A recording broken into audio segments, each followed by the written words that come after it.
കുറച്ചൊന്ന് ഉറങ്ങിപ്പോയി. കുറച്ചോ? വണ്ടി കേറിയപ്പോ മുതലേ ഉറങ്ങാൻ തുടങ്ങിയതാണ് നീ. ഇന്നലെ രാത്രി തീരെ ഉറങ്ങിയിട്ടില്ല. സന്തോഷവും സങ്കടവും എന്നറിയില്ല. മനസ്സിൽ ആകപ്പാടെ ഒരു ബേജാറായിരുന്നു. 4 കൊല്ലേ ആയുള്ളൂ. ഒരു 40 കൊല്ലം കഴിഞ്ഞ പോലെ തോന്നുന്നു. എന്തൊക്കെ സംഭവങ്ങളാണ് ഉണ്ടായത്.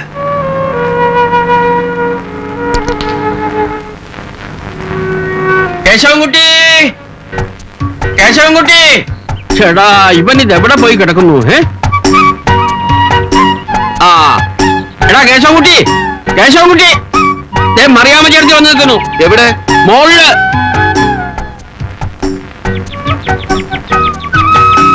നീ ഇതുവരെ കണക്ക് കാണിച്ചില്ലെന്നും പറഞ്ഞ് അവരവിടെ കിടന്ന് കയറ് പൊട്ടിക്കുക. എന്ത് കണക്ക്? ആ എറണാകുളത്തെ വീട് പണിയുടെ കണക്ക്. അതിന് ഞാൻ ഇന്നലെ പാതിരക്ക് വന്ന് കയറിയതല്ലേ ഉള്ളൂ. കണക്കും ഭണ്ഡാരൊക്കെ റെഡിയാവാൻ കുറച്ച് സമയം എടുക്കും. ഞാൻ അങ്ങോട്ട് വന്നോളാം. പിള്ളച്ചേട്ടൻ പറ. നീ എന്നെ എന്ന് പറ. അതെന്താ പിള്ളച്ചേട്ടൻ പറഞ്ഞാല്? എനിക്ക് മനസ്സില്ല. എന്നിട്ടാണ് ഈ അവരുടെ വായിലിരിക്കുന്നത് ഞാൻ കേൾക്കാൻ. എസ്റ്റേറ്റിന്റെ കണക്ക് പറഞ്ഞുകൊണ്ട് എന്റെ മനുഷ്യൻ ഇവിടെ തോറ്റിരിക്കുക. ഈ തള്ളയെ കൊണ്ട് വയ്യാണ്ടായി. സിമന്റ് എത്ര, മണലെത്ര, കമ്പിക്ക് എന്ത് വില എന്നൊക്കെയുള്ള 100 കൂട്ടം സംശയങ്ങളാ. വൈകുന്നേരം കാണാന്ന് ചേട്ടൻ ചെന്നൊന്ന് പറ. അത് നിന്നോട് എന്ന് പറയാനല്ലേ ഞാൻ പറഞ്ഞത്.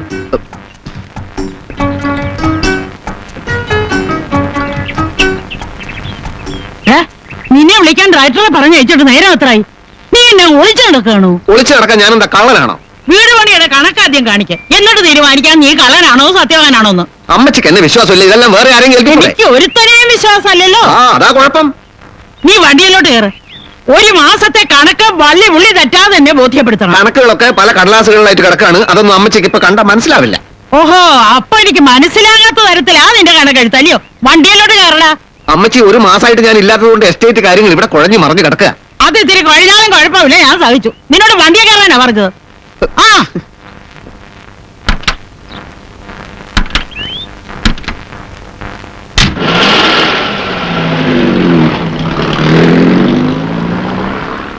അല്ലറ ചില്ലറ പണിക്കാന്നും പറഞ്ഞ് എത്ര ലക്ഷം രൂപയാ നീ വാങ്ങിച്ചോണ്ട് പോയത്? അമ്മച്ചി ഏറ്റവും കൂടുതൽ പണം ചെലവാകുക ഇന്റീരിയർ ഡെക്കറേഷനാ. എന്ന് വെച്ച് കക്കൂസിനകത്ത് എന്തിനാടാ മാർബിള്? അത് അമ്മച്ചിയുടെ മൂത്ത മോൻ ജോർജ് കുട്ടിച്ചായനോട് അമേരിക്കയിലോട്ട് എഴുതി ചോദിക്കും. അച്ഛൻ കുഞ്ഞിന്റെയും തോമസ് കുട്ടിയുടെ അങ്ങനെ 3 വീടും ഒന്നിനൊന്ന് മെച്ചായിരിക്കണമെന്ന് ജോർജ് കുട്ടിച്ചായൻ എപ്പോഴും കത്തിൽ എഴുതുന്നതാ. അവന് പണത്തിന്റെ വില അറിയില്ലല്ലോ. പണം എന്തായാലും അമ്മച്ചിയുടെ എസ്റ്റേറ്റിൽ നിന്ന് എടുത്തുകൊണ്ട് പോയതല്ലോ. 3 പേരും അമേരിക്കയിൽ കിടന്ന് എല്ലാം മുറിയെ പണിയെടുത്തുണ്ടാക്കുന്നതാ. അത് ശരിയാ. നിന്നോട് ആരാ ചോദിച്ചത്? ശരിക്കും വണ്ടി ഓടിക്കടാ. ശരിക്കേനെ ഓടിക്കുന്നത്. തറുതല പറയാതെ വണ്ടി ബംഗ്ലാവിലേക്ക് വിടടാ.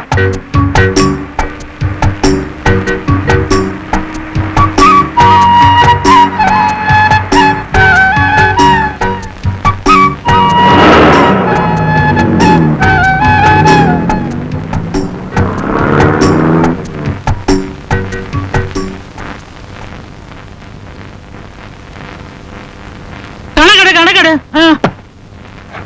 എന്നാലും അമ്മച്ചി ഒരു വല്ലാത്ത ആള് തന്നെ. എന്നാ പറ്റിയടാ? ജോർജ് കുട്ടിച്ചായനും അനുജന്മാരും ക്രിസ്മസിന് മുമ്പ് വരുമെന്ന് പറഞ്ഞ് രാത്രിയും പകലും പണിക്കാരെ വെച്ച് നെട്ടോട്ട് ഓടിച്ചിട്ടാ ഈ 3 വീടുകളുടെയും പണി ഒരു കരയെത്തിച്ചത്. അക്കാര്യത്തിൽ എന്നെ ഒന്ന് അഭിനന്ദിക്കണം എന്ന് അമ്മച്ചിക്ക് തോന്നിയില്ല. എറണാകുളത്തെ മൊത്തം ജനങ്ങള് ആകെ വരണ്ടിരിക്കുക. അതെന്നതാടാ, അവിടെ പുലി ഇറങ്ങിയോ?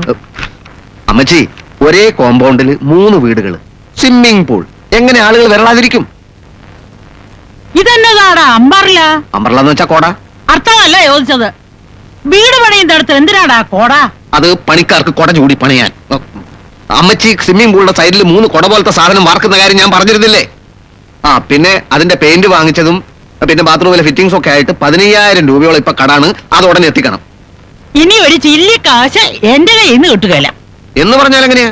എറണാകുളത്തെ ഹാർഡ്വെയർസുകാർ എന്റെ അളിയന്മാരൊന്നുമല്ല. കാശ് നാളെ ബാങ്കിൽ നിന്ന് എടുത്തു തരണം.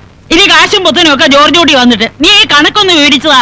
ജോർജ് കുട്ടിച്ചായൻ വന്നിട്ടേ കാശ് തരുള്ളൂ എങ്കിൽ കണക്കും ഞാൻ ജോർജ് കുട്ടിച്ചായനോട് പറഞ്ഞോളാം. എടാ, നിന്നോടാ പറഞ്ഞത്. ഇതൊന്ന് പറഞ്ഞേച്ചു പോവാ. എനിക്ക് തീരെ ടൈമില്ല.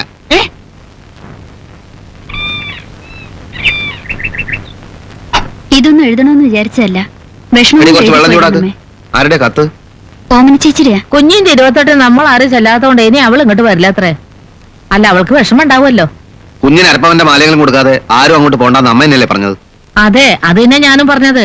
അവൾക്ക് എന്തുമാത്രം നാണക്കേട് ഉണ്ടായിട്ടുണ്ടാവും. ആദ്യമായിട്ടുണ്ടായ കുഞ്ഞല്ലേ. സാധിക്കാത്തത് കൊണ്ടാണ് കൊടുക്കാത്തതെന്ന് അമ്മയ്ക്കറിയില്ലേ? എന്റെ പേരിൽ ലക്ഷക്കണക്കിന് രൂപയൊന്നും ബാങ്കിലില്ലല്ലോ.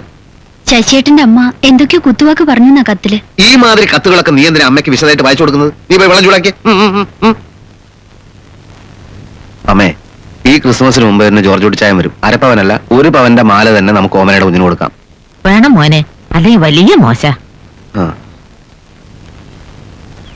കേശവൻകുട്ടി, ആ, ആ, മുരളി വാ. ഇല്ല നീ ഇങ്ങോട്ട് വാ.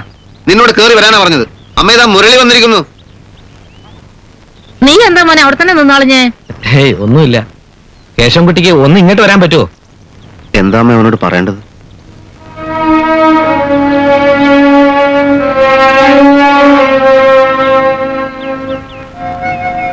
നിങ്ങൾക്ക് ഞാനിപ്പോ ഒരു ശല്യക്കാരനാണല്ലോ. കോലായിൽ വന്നിരുന്ന് നാട്ടുവർത്താനവും പറഞ്ഞ് ചായയും കുടിച്ച് ഇറങ്ങിപ്പോകാനുള്ള ചുറ്റുപാടിലല്ല ഞാനെന്നറിയാലോ.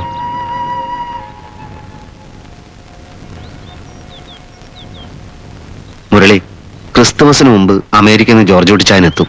ആരെത്തിയാലും എത്തിയില്ലേലും എനിക്ക് ഒരു കാര്യമേ പറയാനുള്ളൂ. 25,000 രൂപ കിട്ടാതെ ഞാൻ ഇനി എന്റെ വീട്ടിൽ പോവില്ല. പോവാൻ പറ്റില്ല. നിന്റെ പെങ്ങൾ എന്റെ പെങ്ങളാണെന്ന് കരുതിയിട്ടാ രമണിയുടെ ആഭരണങ്ങൾ അച്ഛനും അമ്മയും അറിയാതെ ഞാൻ നിനക്കെടുത്ത് തന്നത്. നിന്റെ പെങ്ങൾക്ക് ഇപ്പൊ ഒരു കുഞ്ഞായി. ഈ കാലത്തിനിടയ്ക്ക് നിനക്കത് തിരിച്ചു തരാൻ പറ്റിയില്ലല്ലോ. എന്റെ പെങ്ങളുടെ കല്യാണത്തിന് ഇനി എത്ര ദിവസം ഉണ്ടെന്ന് അറിയാമല്ലോ. അച്ഛൻ ഒന്നുകിൽ എന്നെ വീട്ടിൽ നിന്ന് അടിച്ചു പുറത്താക്കും, ഇല്ലെങ്കിൽ തല്ലിക്കൊല്ലും. ഇത് വലിയ ചറിവായിപ്പോയി കേശവൻകുട്ടി. എന്റെ മുരളി, ഇതൊന്നും മനസ്സിലാക്കാനുള്ള മനസാക്ഷി എനിക്കില്ലെന്നാണോ നിന്റെ വിചാരം? എനിക്ക് നിന്റെ സാഹിത്യം ഒന്നും കേൾക്കണ്ട. എങ്ങനെയെങ്കിലും രൂപ കിട്ടിയേ പറ്റൂ. മുരളി, ജോർജ് കുട്ടിച്ചായൻ വരുന്നു എന്ന് പറഞ്ഞത് നുണയല്ല. നീ എന്നെ വിശ്വസിക്ക്. രമണിയുടെ കല്യാണം ഭംഗിയായിട്ട് നടക്കും. എനിക്ക് വിശ്വാസമില്ല കേശവൻകുട്ടി. ജോർജ് കുട്ടിച്ചാൻ നിനക്ക് ചുമ്മാ 25,000 രൂപ തരുമെന്നാണോ? തരുമെന്ന് എനിക്ക് ഉറപ്പുണ്ട് മുരളി. ഒരു ജോലിക്കാരനായിട്ടല്ല അദ്ദേഹം എന്നെ കാണുന്നത്, അനുജനായിട്ടാ. എന്റെ അച്ഛനോട് അത്രയും കടപ്പാട് അങ്ങേർക്കുള്ളതുകൊണ്ടാണെന്ന് കൂട്ടിക്കോ. നിന്റെ പുരാണം ഒന്നും എനിക്ക് കേൾക്കണ്ട. നിനക്കറിയാമോ, ഇന്നലെ തന്നെ റേഷൻ കടയിൽ സാധനങ്ങൾ അളക്കുമ്പോ എനിക്ക് എത്ര തവണ തെറ്റിയെന്ന്? 5 കിലോ അരി കൊടുക്കേണ്ട ഒരു ദ്രോഹിക്ക് ഞാൻ 8 കിലോ തൂക്കി കൊടുത്തു. അങ്ങനെ എത്ര തവണ? അതിന്റെയൊക്കെ വില എന്റെ ഈ മാസം ശമ്പളത്തിൽ പിടിക്കും. കാര്യത്തിന്റെ ഗൗരവം ശരിക്കും എനിക്കറിയാം മുരളി. എന്തായാലും ജോർജ് കുട്ടിച്ചായൻ വരാതെ ഒരു രക്ഷയുമില്ല. വാ, ഒരു ചായ പിടിച്ചിട്ട് പോ. എനിക്ക് നിന്റെ ചായ ഒന്നും വേണ്ട. അപ്പോ ഞാൻ ഇത് വിശ്വസിച്ചോട്ടെ? ഈ പറഞ്ഞതിനൊരു മാറ്റം ഉണ്ടാവില്ലല്ലോ? ഒരു മാറ്റവും ഉണ്ടാവില്ല. കേശവൻകുട്ടി ചതിക്കരുത്. നീ ധൈര്യമായിട്ട് പോ മുരളി, ഞാനല്ലേ പറയുന്നത്.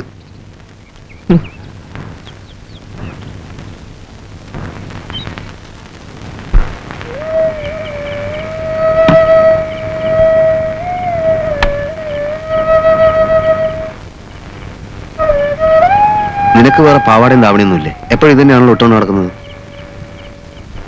ഈടെയായിട്ട് നിന്റെ ഒരു ആവശ്യവും എന്റെ അടുത്ത് പറയുന്നില്ലല്ലോ. എന്റെ സ്ഥിതി മോശമാണെന്ന് മനസ്സിലാക്കിയിട്ടാവും അല്ലേ? ഏയ് അതൊന്നുമല്ല, എനിക്കൊന്നും ആവശ്യമില്ലഞ്ഞിട്ടാ. ആ, പല ബേജാറിന്റെ ഇടയ്ക്ക് ശ്രദ്ധിക്കാൻ പറ്റാഞ്ഞിട്ടാ. ദേഷ്യമൊന്നുമില്ലല്ലോ? ചേട്ടൻ എന്തൊക്കെയാ പറയുന്നേ? മോളെ, നീ ചെന്ന് കുറച്ച് ചമ്മന്തി അരക്കി.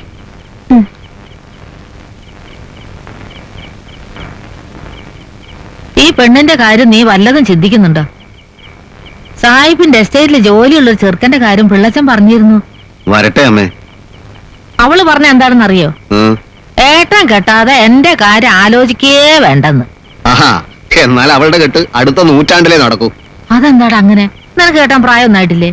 പ്രായമൊക്കെ കഴിഞ്ഞു, പക്ഷെ ചുറ്റുപാട് വേണ്ടേ അമ്മേ? എന്ത് ചുറ്റുപാട്? ലക്ഷപ്രഭുക്കന്മാരെ ഈ രാജ്യത്ത് പെണ്ണ് കെട്ടുന്നുള്ളൂ. അമ്മയൊന്ന് പോയേ, ഞാൻ ഈ കണക്കൊന്ന് എഴുതി തീർക്കട്ടെ. ഓ, ഒരിക്കലും തീരാതൊരു കഴുത്ത്. ഒരു പ്രയോജനം ഇല്ല താനും. അമ്മ നോക്കിക്കോ, ഇത്തവണ ജോർജ് കുട്ടിച്ചായൻ വന്നാല് എന്റെ കാര്യങ്ങളും നമ്മുടെ കാര്യങ്ങളും ഒക്കെ മനോഹരായിട്ട് നടക്കും. കേശവൻകുട്ടി, കേശവൻകുട്ടി, നീ ഞെട്ടുകയില്ലാന്ന് ഉറപ്പുണ്ടെങ്കിൽ ഞാനൊരു കാര്യം പറയാൻ പോവാണ്. ഞെട്ടിക്കുന്ന കാര്യമാണ് പറയാൻ പോകുന്നതെങ്കിൽ ഞാൻ ഞെട്ടും. ആണോ? എന്നാ നീ ഞെട്ട്. ഏതായാലും പറയാതിരിക്കാൻ ഒക്കെയല്ലോ. ഇവിടെ കമ്പി വന്നേക്കുന്നു. ഇവിടെ എന്തിനാ കമ്പി വരുന്നത്? എറണാകുളത്തല്ലേ വീട് പണി നടക്കുന്നത്? ആ കമ്പി അല്ല, ഈ കമ്പി. പിന്നെ ഏത് കമ്പി? ജോർജ് കുട്ടി അനിയന്മാരും അമേരിക്കയിൽ നിന്ന് ഇപ്പോഴെങ്കിലും വരുന്നില്ല. എന്നെ പറ്റിക്കാൻ നുണ പറയുന്നതല്ലേ? ഇതുപോലൊരു കാര്യത്തിന് ഞാൻ നിന്നോട് നുണ പറയോ? 3 ആൾക്കും ഒരുമിച്ച് ലീവ് കിട്ടാത്തതുകൊണ്ട് അടുത്ത ക്രിസ്മസിനെ അവര് നാട്ടിലോട്ട് വരുന്നുള്ളൂ. അടുത്ത ക്രിസ്മസിനോ? എന്റെ ഈശ്വര, ഇതിലും ഭേദം അമേരിക്കയിൽ നിന്ന് കുറച്ച് വിഷമായി ചേർന്നായിരുന്നു.